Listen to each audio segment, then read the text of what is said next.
2024-25 സാമ്പത്തിക വർഷത്തിലെ income tax return file ചെയ്യാനായിട്ട് ആദ്യമായിട്ട് നമ്മൾ www.incometax.gov.in എന്ന സൈറ്റിലേക്ക് പ്രവേശിക്കുക. അതില് ലോഗിനിൽ ക്ലിക്ക് ചെയ്ത് നമ്മൾ ലോഗിൻ ചെയ്യുക. ഇൻ കേസ് നിങ്ങൾ ആദ്യമായിട്ട് ഫയൽ ചെയ്യുന്ന ആളാണെങ്കിൽ റൈറ്റ് സൈഡ് ടോപ്പിലായിട്ട് രജിസ്റ്റർ കാണാം. ആ രജിസ്റ്റർ ബട്ടണിൽ ക്ലിക്ക് ചെയ്ത് നിങ്ങളുടെ പാൻ രജിസ്റ്റർ ചെയ്യാവുന്നതാണ്. അവിടെ പാനിന്റെ നമ്പർ, അതുപോലെ ഡേറ്റ് ഓഫ് ബർത്ത്, നിങ്ങളുടെ പേര്, അഡ്രസ്സ് തുടങ്ങിയ ബേസിക് ഡീറ്റെയിൽസ് എല്ലാം കൊടുത്ത് രജിസ്റ്റർ ചെയ്യാവുന്നതാണ്. രജിസ്റ്റർ ചെയ്തതിന് ശേഷം നമ്മളിവിടെ യൂസർ ഐ ഡിയും പാസ്വേഡും കൊടുത്ത് ലോഗിൻ ചെയ്യുക. യൂസർ ഐ ഡി എന്ന് പറയുന്നത് പാൻ നമ്പർ തന്നെയാണ്.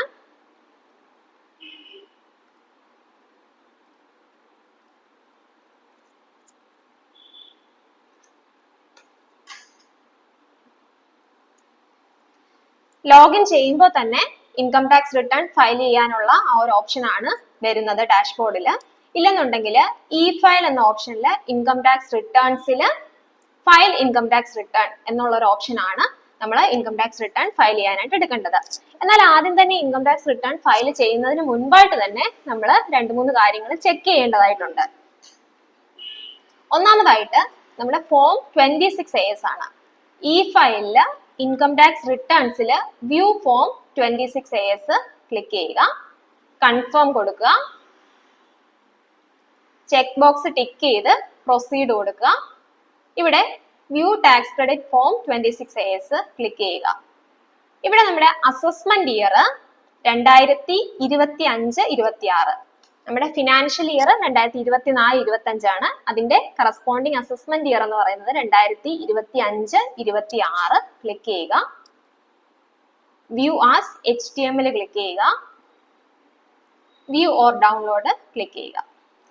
ഇവിടെ ഈ വർഷം നിങ്ങളുടെ കയ്യിൽ നിന്ന് കട്ട് ചെയ്തിട്ടുള്ള ടാക്സിന്റെ TDSന്റെ ഡീറ്റെയിൽസ്, അതുപോലെ തന്നെ ഇനി ടാക്സ് കട്ട് ചെയ്തില്ല 15G സബ്മിറ്റ് ചെയ്ത് കൊടുത്തിരിക്കുന്ന ആണെങ്കിൽ അങ്ങനെയുള്ള ഇൻകത്തിന്റെ ഡീറ്റെയിൽസ് എല്ലാം ഇവിടെ കാണാനായിട്ട് സാധിക്കും.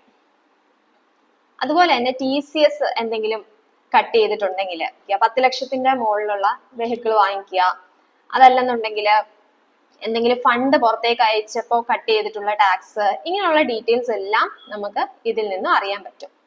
അപ്പൊ ഇതിൻ്റെ അകത്ത് വന്നിട്ടുള്ള TDS മാത്രമേ നമുക്ക് ഇൻകം ടാക്സ് റിട്ടേണിൽ ക്ലെയിം ചെയ്യാനായിട്ട് പറ്റുള്ളൂ. അപ്പൊ TDSന്റെ ഡീറ്റെയിൽ എല്ലാം ഇതിൽ കറക്റ്റ് ആയിട്ട് വന്നിട്ടുണ്ട് എന്നുള്ളത് എൻഷുർ ചെയ്യുക.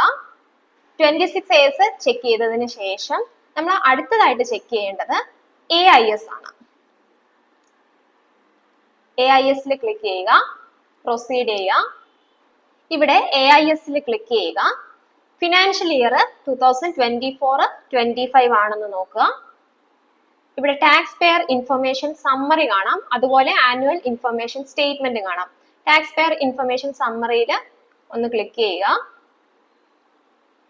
ഇവിടെ നിങ്ങളുടെ ഇൻകത്തിന്റെ ഡീറ്റെയിൽസ് എല്ലാം കാണാൻ പറ്റുന്നതാണ്. ഇവിടെ നിങ്ങൾക്ക് സാലറി കിട്ടിയിട്ടുണ്ടെങ്കിൽ അത്, അതുപോലെ ഇൻട്രസ്റ്റ്, മറ്റ് ഇൻകം എല്ലാം തന്നെ ഇവിടെ ഡിസ്പ്ലേ ആവുന്നതാണ്. Tax pair information summary check ചെയ്ത് കഴിഞ്ഞ് നമുക്ക് ആനുവൽ ഇൻഫർമേഷൻ സ്റ്റേറ്റ്മെന്റും ചെക്ക് ചെയ്യാവുന്നതാണ്. ആനുവൽ ഇൻഫർമേഷൻ സ്റ്റേറ്റ്മെന്റിൽ ക്ലിക്ക് ചെയ്യുക. ഇവിടെ നമ്മുടെ TDSന്റെ ഡീറ്റെയിൽസ്, TCSന്റെ ഡീറ്റെയിൽസ്, അതുപോലെ SFT ഇൻഫർമേഷന്, നമ്മുടെ ഇൻട്രസ്റ്റ് ഡീറ്റെയിൽ ഒക്കെ ഇവിടെ കാണാനായിട്ട് സാധിക്കുന്നതാണ്. അതുപോലെ ടാക്സ് എന്തെങ്കിലും അടച്ചിട്ടുണ്ടെങ്കിൽ അതിന്റെ ഡീറ്റെയിൽ, നമ്മൾ അഡ്വാൻസ് ടാക്സ് ഒക്കെ അടച്ചെങ്കിൽ അതൊക്കെ ഇവിടെ കാണാനായിട്ട് കഴിയുന്നതാണ്. അപ്പൊ 26ASഉം AISഉം ചെക്ക് ചെയ്ത് കഴിഞ്ഞാൽ പിന്നെ നമ്മൾ ചെക്ക് ചെയ്യേണ്ട ഒരു കാര്യമാണ്, ഇനി കഴിഞ്ഞ വർഷം നമുക്ക് എന്തെങ്കിലും റീഫണ്ട് കിട്ടിയിട്ടുണ്ടെങ്കിൽ അതിന്റെ ഇൻട്രസ്റ്റ്, റീഫണ്ടിന് നമുക്കൊരു ഇൻട്രസ്റ്റ് കിട്ടും.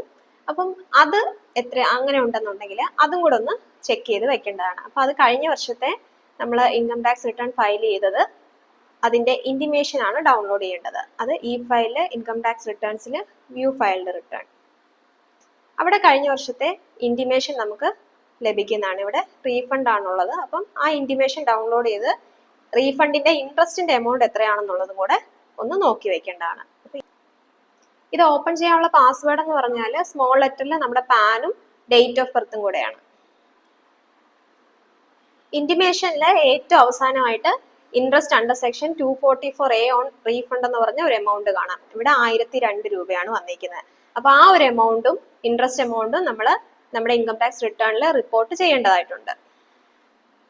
ഫയലിംഗ് സ്റ്റാർട്ട് ചെയ്യുന്നതിന് മുൻപായിട്ട് ഒരു കാര്യം കൂടെ നമ്മളൊന്ന് ശ്രദ്ധിച്ചേക്കുക. നമ്മുടെ ബാങ്ക് അക്കൗണ്ട് വാലിഡേറ്റ് ചെയ്തിട്ടുണ്ടോ എന്ന് അപ്ഡേറ്റ് കൊടുക്കുക. ഇവിടെ നമ്മുടെ ബാങ്ക് അക്കൗണ്ട് ആഡ് ചെയ്തിട്ടുണ്ട്. അത് റീഫണ്ട് ഒക്കെ ഉണ്ടെങ്കിൽ അത് നോമിനേറ്റ് ഫോർ റീഫണ്ട് എനേബിൾ ചെയ്ത് കൊടുത്താൽ മാത്രമേ റീഫണ്ട് അക്കൗണ്ടിലേക്ക് വരുള്ളൂ. അപ്പൊ അത്രയും ചെയ്തിട്ടുണ്ടെന്നുള്ളത് ഉറപ്പുവരുത്തുക. ഇത്രയും കാര്യങ്ങൾ ചെക്ക് ചെയ്ത് കഴിഞ്ഞാൽ നമുക്ക് ഇൻകം ടാക്സ് റിട്ടേൺ ഫയൽ ചെയ്യാനായിട്ട് സ്റ്റാർട്ട് ചെയ്യാവുന്നതാണ്.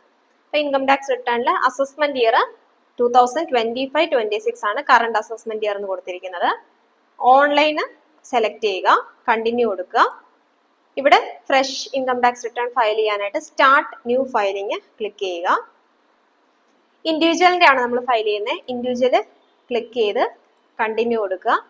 ITR ഫോം ITR 1 ആണ് ഫയൽ ചെയ്യുന്നത്. പ്രൊസീഡ് വിത്ത് ITR 1 ക്ലിക്ക് ചെയ്യുക. ഡിഫോൾട്ട് ആയിട്ട് ന്യൂ സ്കീം ആണ് വരുന്നത്. ഇനി ഓൾഡ് സ്കീമിലേക്ക് മാറണമെന്നുണ്ടെങ്കിൽ അത് നമ്മൾ സെലക്ട് ചെയ്ത് കൊടുക്കേണ്ടതാണ്. ഇവിടെ ഓക്കെ കൊടുക്കുക. ലെറ്റ്സ് ഗെറ്റ് സ്റ്റാർട്ടഡ് ക്ലിക്ക് ചെയ്യുക.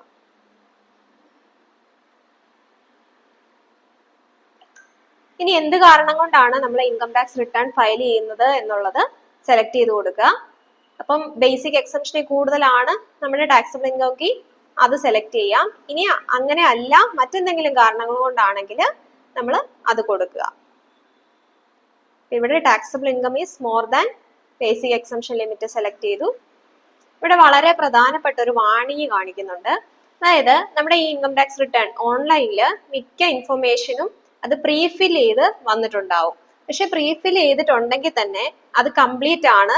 അതായത് നമ്മുടെ ഇൻകം കറക്റ്റ് ആയിട്ട് അതിൽ റിഫ്ലക്ട് ചെയ്യുന്നുണ്ട്, അല്ലെങ്കിൽ അതിൽ എന്തെങ്കിലും മിസ്റ്റേക്ക് ഉണ്ടെങ്കിൽ അത് നമ്മൾ കറക്റ്റ് ചെയ്ത് വേണം ഫയൽ ചെയ്ത് മുന്നോട്ട് പോകാനായിട്ട്.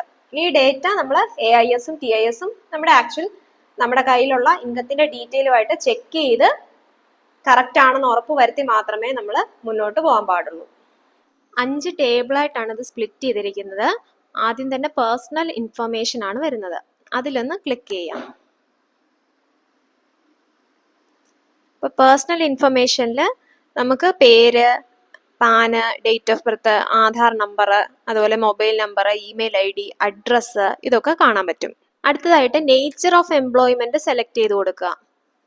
അതിൽ തന്നെ central government, state government, public sector undertaking. ഇനി പെൻഷനർ ആണെങ്കിൽ അത് സ്റ്റേറ്റ് ഗവൺമെന്റ് പെൻഷനർ ആണോ, സെൻട്രൽ ഗവൺമെന്റ് പെൻഷനർ ആണോ, അതോ PSU പെൻഷനർ ആണോ.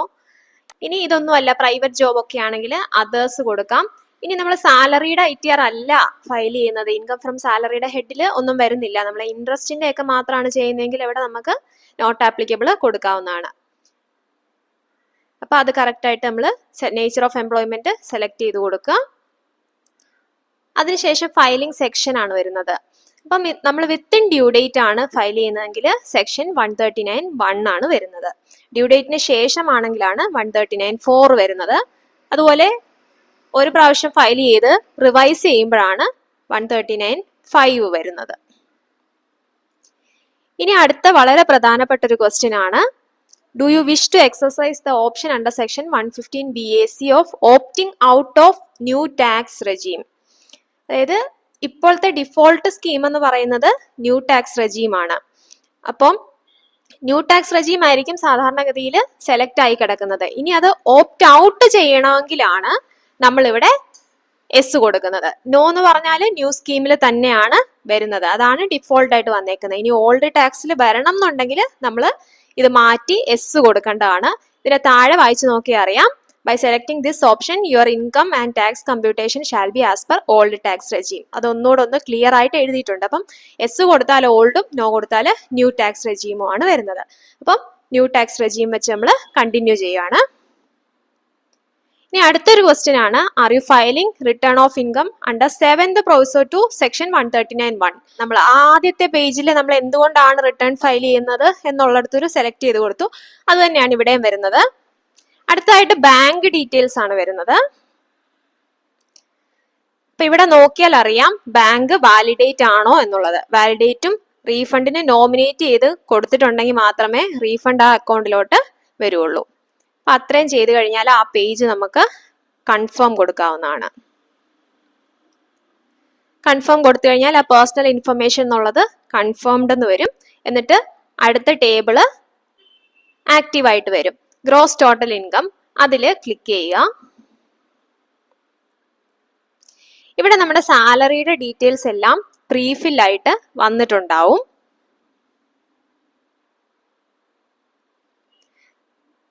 അത് നമ്മൾ ഫോം 16-ഉം 26ASഉം അതുപോലെ തന്നെ AISലെ ഡേറ്റയും വെച്ച് കമ്പയർ ചെയ്ത് നോക്കുക പ്രീഫില്ലായി വന്നിരിക്കുന്നത് കറക്റ്റ് ആണോ എന്നുള്ളത്. ഇനി ഇതിൽ എന്തെങ്കിലും മിസ്റ്റേക്ക് ഉണ്ടെങ്കിൽ ഇവിടെ ഈ എഡിറ്റ് ബട്ടണിൽ ക്ലിക്ക് ചെയ്ത് നമുക്കിവിടെ ഇത് കറക്റ്റ് ചെയ്ത് കൊടുക്കാവുന്നതാണ്. ഇവിടെ ഇപ്പം നമുക്ക് TIS ചെക്ക് ചെയ്താൽ കാണാം സാലറിയുടെ എമൗണ്ട് 7,68,000 ആണുള്ളത്. അപ്പൊ ആ ഒരു എമൗണ്ട് തന്നെയാണ് പ്രീഫില്ലായിട്ട് വന്നിരിക്കുന്നതും. അതുപോലെ ഫോം 16-ഉമായിട്ടും ചെക്ക് ചെയ്യുക. അതിനുശേഷം സ്റ്റാൻഡേർഡ് ഡിഡക്ഷൻ 75,000 രൂപ ന്യൂ സ്കീമിൽ കുറഞ്ഞിട്ടുണ്ട്. അപ്പൊ ആ പേജ് കൺഫേം ചെയ്ത് കൊടുക്കുക. ഇനി ഇൻകം ഫ്രം ഹൗസ് പ്രോപ്പർട്ടി ഉണ്ടെങ്കിൽ അവിടെ ആ ഒരു എമൗണ്ട് നമ്മൾ ഫില്ല് ചെയ്ത് കൊടുക്കേണ്ടതാണ്. എഡിറ്റ് കൊടുക്കുക. ഇപ്പൊ type of house property select ചെയ്ത് കൊടുക്കുക. സെൽഫ് ഓക്യുപ്പൈഡ് ആണെങ്കിൽ അത് കൊടുക്കുക. ന്യൂ സ്കീമിൽ നമുക്ക് ഇൻട്രസ്റ്റ് പെയ്ഡിന് ഡിഡക്ഷൻ ഒന്നും കിട്ടത്തില്ല. ഇനി ലെറ്റ് ഔട്ട് ചെയ്ത് എന്തെങ്കിലും പ്രോപ്പർട്ടി ആണെങ്കിൽ നമുക്ക് ലെറ്റ് ഔട്ട് കൊടുത്തിട്ട് നമുക്ക് കിട്ടിയ റെന്റ് അവിടെ ഫില്ല് ചെയ്ത് കൊടുക്കാവുന്നതാണ്. അപ്പൊ അത് ഫില്ല് ചെയ്ത് നമുക്ക് സേവ് ചെയ്യാം.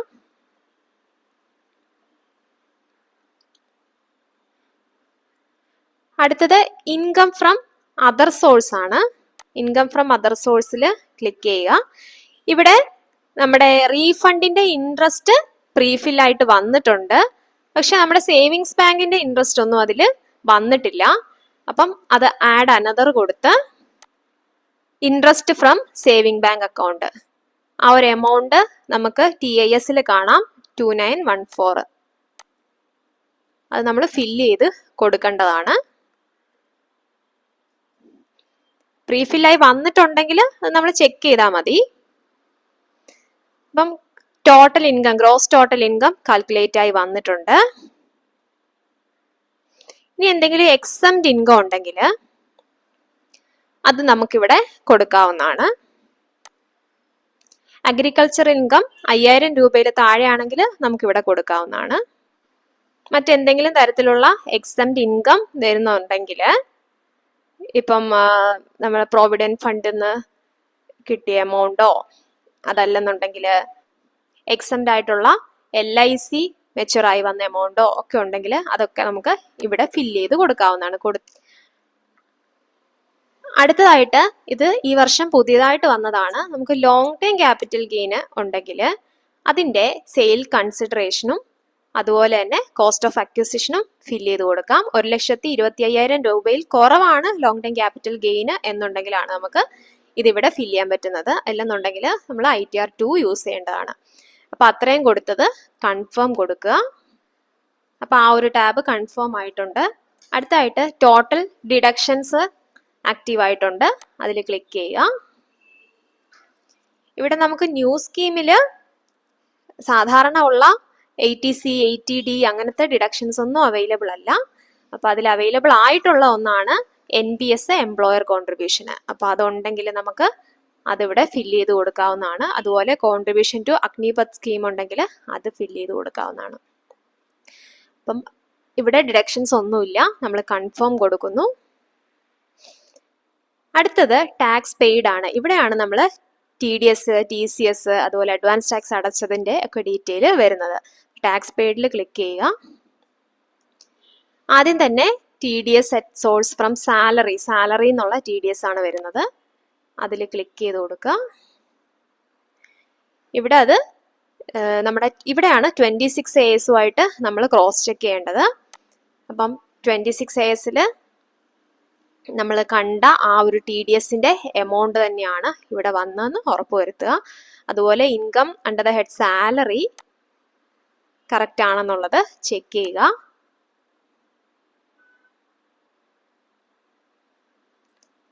എന്തെങ്കിലും മിസ്റ്റേക്ക് ഉണ്ടെങ്കിൽ കറക്റ്റ് ചെയ്യാൻ വേണ്ടി ചെക്ക് ബോക്സ് ടിക്ക് ചെയ്ത് എഡിറ്റ് കൊടുക്കുക.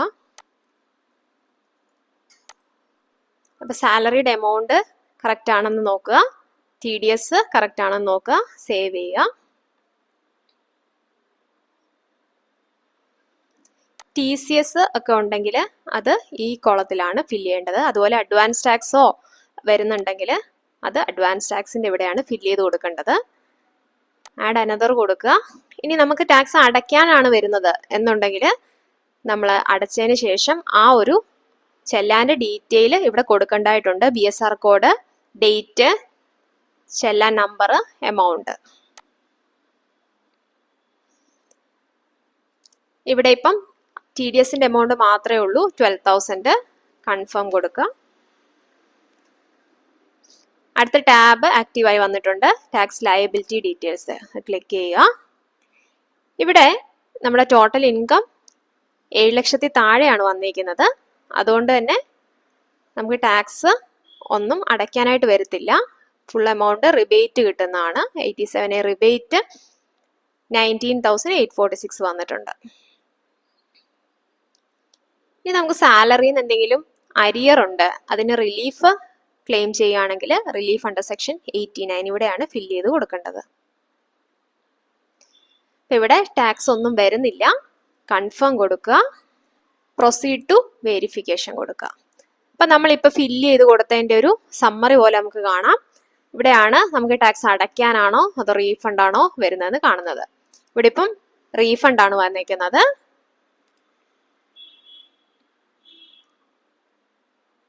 അപ്പോൾ ഏറ്റവും താഴെയായിട്ട് preview and submit your return കാണാൻ പറ്റും. അതിൽ ക്ലിക്ക് ചെയ്യുക. അപ്പോൾ ഇവിടെ നമ്മുടെ ഡിക്ലറേഷൻ കാണാം. അത് ചെക്ക് ബോക്സ് ടിക്ക് ചെയ്ത് പ്ലേസ് ഫില്ല് ചെയ്ത് കൊടുക്കുക. പ്രൊസീഡ് ടു വാലിഡേഷൻ കൊടുക്കുക. വാലിഡേഷൻ സക്സസ്ഫുൾ ആയി കഴിഞ്ഞാൽ നമുക്ക് പ്രിവ്യൂ കാണാൻ പറ്റും. ഇതിൽ ആ ITRന്റെ നമ്മൾ ഫില്ല് ചെയ്ത എല്ലാ ഡീറ്റെയിലും കാണാൻ പറ്റും. അപ്പോൾ അതൊന്നും കൂടെ ക്രോസ് ചെക്ക് ചെയ്യുക. അതെല്ലാം ചെക്ക് ചെയ്ത് കറക്റ്റ് ആണെന്ന് ഉറപ്പാക്കി കഴിഞ്ഞാൽ നമുക്ക് പ്രൊസീഡ് ടു വാലിഡേഷൻ കൊടുക്കാം. അടുത്തായിട്ട് പ്രൊസീഡ് ടു വെരിഫിക്കേഷൻ കൊടുക്കാം. ഇവിടെ നമുക്ക് ഈ വെരിഫിക്കേഷൻ എങ്ങനെയാണ് ചെയ്യേണ്ടതെന്ന് കൊടുക്കാം. ഈ വെരിഫിക്കേഷൻ ഇപ്പം തന്നെ ചെയ്യാം, അല്ലെങ്കിൽ 30 ദിവസത്തിനുള്ളിൽ ചെയ്യാം, അല്ലെങ്കിൽ നമുക്കിത് സബ്മിറ്റ് ചെയ്തിട്ട് പ്രിന്റ് എടുത്ത് സൈൻ ചെയ്ത് അയച്ചു കൊടുക്കാം. അപ്പം ഏത് രീതിയിൽ വേണം എന്നുള്ളത് നോക്കുക. അപ്പം ഈ വെരിഫൈ നൗ കൊടുക്കുകയാണെങ്കിൽ ഈ വെരിഫൈ നൗ കൊടുത്ത് കണ്ടിന്യൂ കൊടുക്കുക. കണ്ടിന്യൂ കൊടുക്കുമ്പോഴത്തേക്കും ഏത് ഓപ്ഷനിലാണ് നമ്മൾ ഈ വെരിഫൈ ചെയ്യേണ്ടതെന്ന് കൊടുക്കാം. നമുക്ക് ആധാർ OTP ഉപയോഗിച്ച് ചെയ്യാം, അതല്ലെങ്കിൽ EVC ഉപയോഗിച്ച് ചെയ്യാം. EVC ആണെങ്കിൽ ബാങ്ക് അക്കൗണ്ടിൽ ലിങ്ക് ചെയ്ത നമ്പറിലേക്കോ അല്ലെങ്കിൽ നെറ്റ് ബാങ്കിങ് ഉപയോഗിച്ചോ ഡിമാറ്റ് ലിങ്ക് ചെയ്ത നമ്പറിലേക്കോ ഒക്കെ നമുക്ക് കൊടുക്കാവുന്നതാണ്.